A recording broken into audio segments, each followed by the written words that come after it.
saydığım səbəblər, hələ ondan başqaları da var, yadıma düşəndə deyəcəm. Və bu səbəblər mütləq aradan qaldırılmalıdır. Bunlar aradan qaldırılmasa, cinsi zəifliyi müalicə etmək mümkündür. Ona görə heç kim özünü allatmasın. Ha, həkim mənə bir yaxşı tabletka yaz, çox reklam olunan olsun, qəşəng olsun, hə, mən onun üçün düzəlim. Bu ancaq belə deyək də özünü allatmaqdır. Və mən yenə də deyirəm, cinsi zəiflikdə mütləq birinci olaraq səbəb tapılmalıdır ki, nədir bunu yaradan?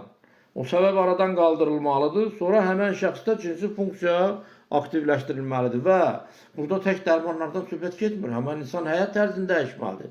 Zərərli vərdişləri varsa, içki içirsə, siqaret çəkirsə, bunu aradan qaldırmalıdır. Sonra düzgün qidalanmırsa, şirniyyata meyillisə, səhər-səhər şirin çay içirsə, bu da aradan qaldırılmalıdır. Yaşı 50-dən yuxarıdır, şirniyyata meyillidir.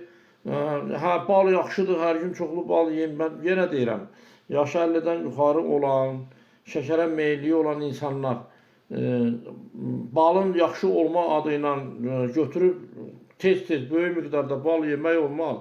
Bal xeyirli şeydir. İnsülin artan kimi testosteronu vurur.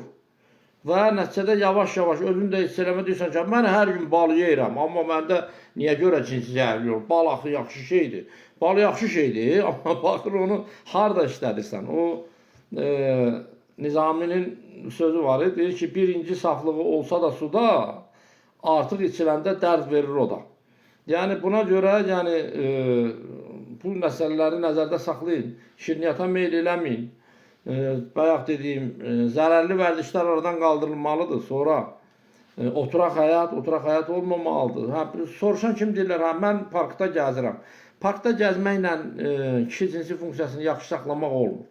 Başa-düşdünüzmü? Kişi cinsi funksiyası üçün əzələlər işləməlidir. Əzələlər yorulmalıdır. Bu məsələ var. Bunu eləmək lazım. Parkda gəzməklə kişiliyi artırmaq olmur. Yəni bunu bəri başdan deyirəm. Sonra başqa səbəblər, babasıyla olur, çanaqda qəbizlik olur, bunlardır. Sonra təzyiq məsələsi ciddi məsələdir. Təzyiq olan adam var, təzyiqə qarşı dərman içən adam var. Bu cinsi zəiflik yaradır.